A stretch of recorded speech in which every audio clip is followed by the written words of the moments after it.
So friends এতিয়া আছোঁ মোৰ ঘৰৰ পিছফালে ইয়াত চাওক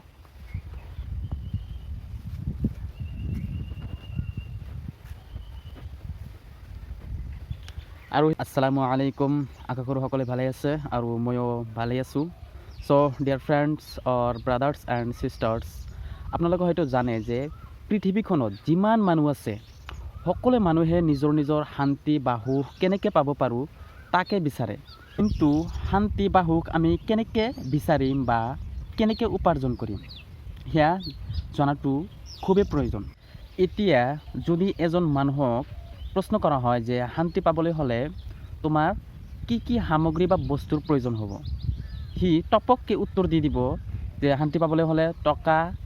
প্ৰচুৰ পৰিমাণে টকা থাকিব লাগিব লগতে বিলাসী ঘৰ এখন থাকিব লাগিব লগতে কাৰ থাকিব লাগিব পৃথিৱীৰ সকলো মানুহে এইটো এনসাৰে দিব এইটো 100% চিয়ৰ কিন্তু পৃথিৱীত এনেকুৱা মানুহ আছে কোটি কোটি টকা থকাৰ পিছতো শান্তি নাপায় এনেকুৱা মানুহ বহুত দেখা পাইছোঁ যে প্ৰচুৰ পৰিমাণে টকা পইচা আছে কিন্তু সিহঁতৰ মনত শান্তি নাই কিয় তেনেহ'লে এতিয়া আমি ক'ব পাৰিম যে টকা হ'লেই যে শান্তি পাব পাৰি সেইটো কথা 50% ৰং পৃথিৱীত এনেকুৱা মানুহ আছে যিয়ে নেকি দিনত মাত্ৰ 200 টকা ইনকাম কৰে ইয়াৰ পিছতো তেওঁৰ বা তাইৰ প্ৰচুৰ পৰিমাণে শান্তি অনুভৱ কৰি আছে এনেকুৱাও দেখা পাইছোঁ বা শুনা পাইছোঁ কিয় এনেকুৱা হয় আচলতে শান্তি বস্তুটো কি বা সুখ বস্তুটো আচলতে কি শান্তিৰ সংজ্ঞাটো কি what is the definition of peace and happiness dear friends সুখ বা শান্তি আমি কেনেকৈ পাব পাৰোঁ আৰু সুখ বস্তুটো আচলতে কি ক'ৰ পৰা এইটো আমি পাম বা কোনে আমাক শান্তি বস্তুটো দি আছে বা কিহৰ দ্বাৰা দি আছে এই ভিডিঅ'টোৰ মাধ্যমত আজি সকলোবোৰ বস্তু বুজাই দিম ভিডিঅ'টো চাই থাকক ভিডিঅ'টো স্কিপ নকৰিব কিবা হ'লেও আপোনালোকে জানিব পাৰিব এই ভিডিঅ'টোৰ মাধ্যমত আৰু এটা কথা আচলতে টকা পইচা আমাক কেতিয়াও সুখ দিব নোৱাৰে এইটো 100% চিয়ৰ আপোনালোকে হয়তো জানে নে নাই কিন্তু এইটো মই ভালেই জানো টকা পইচা কেতিয়াও মানুহক সুখ দিব নোৱাৰে এইটো অৰিজিনেল সুখ নহয় এইটো শাৰীৰিক সুখ কিন্তু মনৰ যিটো সুখ সেইটো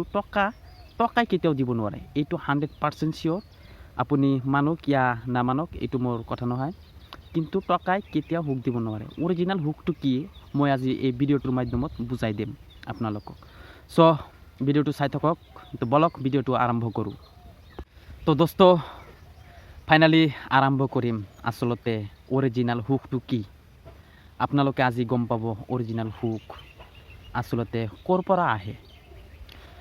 সো মানুহৰ দেহত দুটা পাৰ্ট থাকে এটা হ'ল আত্মা বা ৰুহ বুলি ক'ব পাৰোঁ যিয়ে এৰাবিকত বা আৰবিত ৰুহ বুলি কয় আৰু আমাৰ ভাষাত আমি আত্মা বুলি কওঁ এক নম্বৰ পাৰ্ট আৰু এটা পাৰ্ট হ'ল মানুহৰ দেহ যিটো মাংস বা হাড় যিবিলাক আছে এইটো এটা পাৰ্ট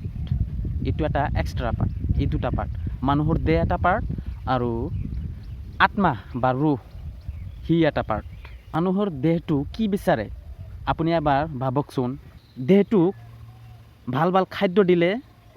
দেহটো সুখী হ'ব কিন্তু আত্মাটো সুখী কেতিয়াও নহয় ভাল খাদ্যৰে প্ৰচুৰ পৰিমাণে টকাৰে বা ভাল পোচাকেৰে ৰুহটো সুখী নহয় সি আপোনাৰ দেহটো সুখী হ'ব কিন্তু আত্মাটো সুখী নহয় মূল কথাটো হ'ল যে শৰীৰক আপুনি খাদ্যৰে বা ভাল পোচাকেৰে বা ভাল বিছানাৰে সুখী কৰিব পাৰিব কিন্তু আত্মাটোক বা ৰুহটোক কেতিয়াও সুখী কৰিব নোৱাৰে তেনেহ'লে শৰীৰক যদি আমি খাদ্যৰে বা পোচাকেৰে বা ভাল বিছনাৰে আমি সুখী কৰিব পাৰোঁ তেনেহ'লে আত্মা বোলা যে এটা বস্তু আছে বা ৰুহ তেনেহ'লে আত্মাটোক আমি কিদৰে সুখী কৰিম দুয়োটা পাৰ্ট কিন্তু একেটা ষ্টেপত বা একেটা ঠাইতে থাকে সেইটো বুজি ল'ব লাগিব তেনেহ'লে আমি ৰুহ বা আত্মাক আমি কিদৰে খুৱাম বা আত্মাৰতো কিবা কিবি খাদ্য আছে নিশ্চয় আছে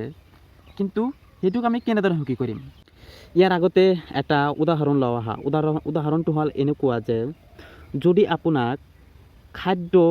নিদিয়াকৈ আপোনাক যদি এটা সোণৰ ঘৰত বা ডায়মণ্ডৰ ৰুমত আপোনাক যদি লক কৰি থোৱা হয় আপুনি তেতিয়া কি কৰিব আপুনি তাতে লক কৰি থৈ দিলেতো আপুনি ৰুমৰ ভিতৰত মৰি যাব লাগিব এই সময়ত আপুনি চিঞৰ বাখৰ কৰি মৰিব লাগিব, এইটো 100% চিয়'ৰ, আপোনাৰ তাতে মৰিব লাগিব। ঠিক তেনেকুৱা যদি ৰুহ বা আত্মা বোলা যে এটা বস্তু আছে, আত্মাটোক যদি আমি খাদ্য নিদিওঁ, তেওঁৰ খাদ্য যদি আমি তাক নিদিয়াকৈ ৰাখোঁ, তেতিয়া কি হ'ব? তেতিয়া আত্মাটোৱে চিঞৰ বাখৰ কৰিব। ৰুহ বা আত্মাৰ খাদ্যটো আচলতে কি? আত্মা বা ৰুহক যদি আমি খাদ্য দিব নোৱাৰোঁ, তেনেহ'লে মোৰ বা আপোনাৰ যদি কোটি কোটি টকা থকাৰ পিছতো আমি কেতিয়াও শান্তি বা সুখ নাপাম বা অনুভৱ কৰিব নোৱাৰিম, এইটো 100% চিয়'ৰ। পৃথিৱীত যিমানবোৰ বস্তু আছে, সকলোবোৰ বস্তুৰে কিবা নহয় বৈশিষ্ট্য আছেই, এইটো চিয়'ৰ।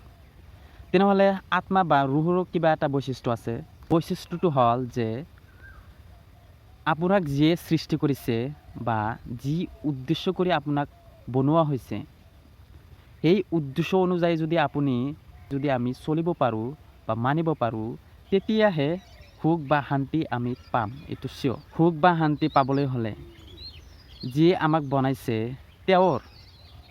তেওঁৰ इबादत करना पड़ेगा, नहीं तो शांति नहीं मिलेगा, क्योंकि हमको बनाया है सिर्फ इबादत करने के लिए। पैसे से शांति नहीं मिलता, शांति मिलता है जब खाना दे सकूँगा तभी रूह को शांति मिलेगा। जब अल्लाह का इबादत करता है तब भी शांति मिलता है आदमियों को, ये बात याद रखना भाई साहब। पैसे से सिर्फ शरीर को खिला सकता हूँ, लेकिन पैसे से শান্তি খৰিদ नहीं सकता। তো দোস্ত, ভিডিওটো ভাল লাগিলে please subscribe my YouTube channel and press the bell icon. Thank you for watching my video. Bye by.